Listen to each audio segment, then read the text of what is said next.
Hey, it's Margaret, your resident thanatologist.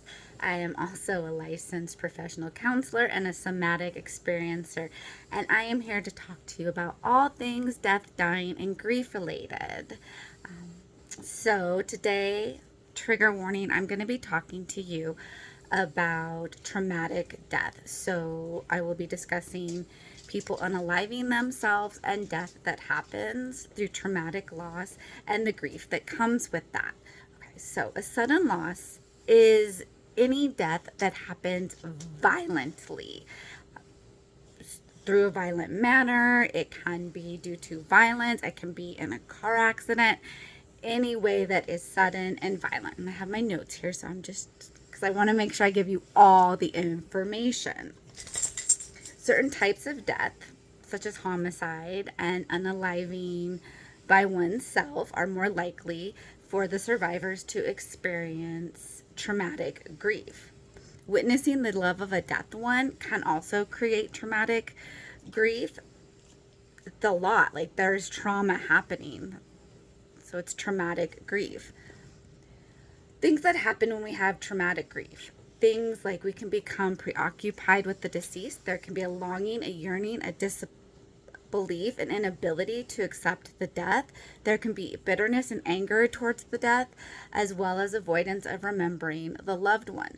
Traumatic grief is further impacted when there is no body and it is unknown if the person is alive or dead, and that can lead into ambiguous loss, which I'm going to talk about in my next video.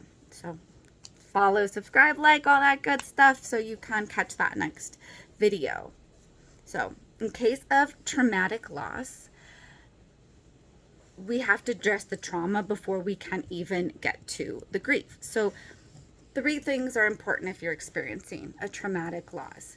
It is continuing bonds with the deceased, reinvesting in life, and meaning making and reconstruction. So I've talked before about continuing bonds, and you can go check out that video for more information, but that's really how you continue a relationship with the deceased.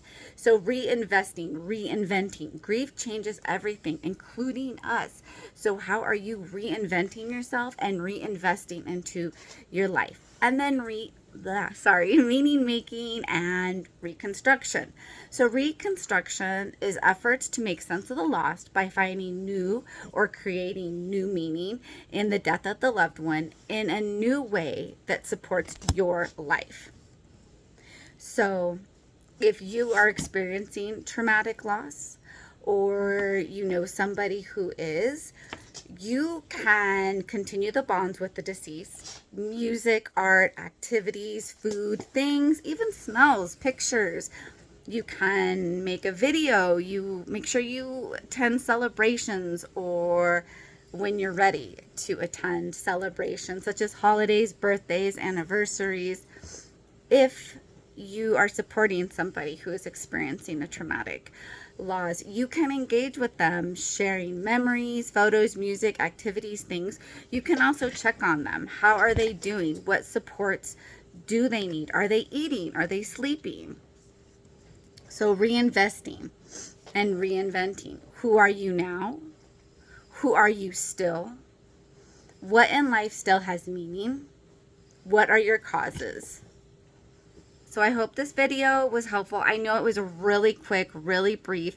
This is just a quick introduction to support those who are experiencing a traumatic loss and to understand what's happening. So remember, traumatic loss is something that happens suddenly, violently, and it postpones the grief experience because you are trying to feel safe in your world, re-engage in the world. Thank you for watching. Remember, grief and death are part of the human experience, and it's okay to live life one day at a time. Thoughts, questions, or you want to share your own experience, drop a comment below. I would love to hear from you. Again, don't forget to like, subscribe, follow for more conversations on death, dying, and grief. Take care of yourselves, and until next time, stay curious, stay connected, and keep exploring the depths with me.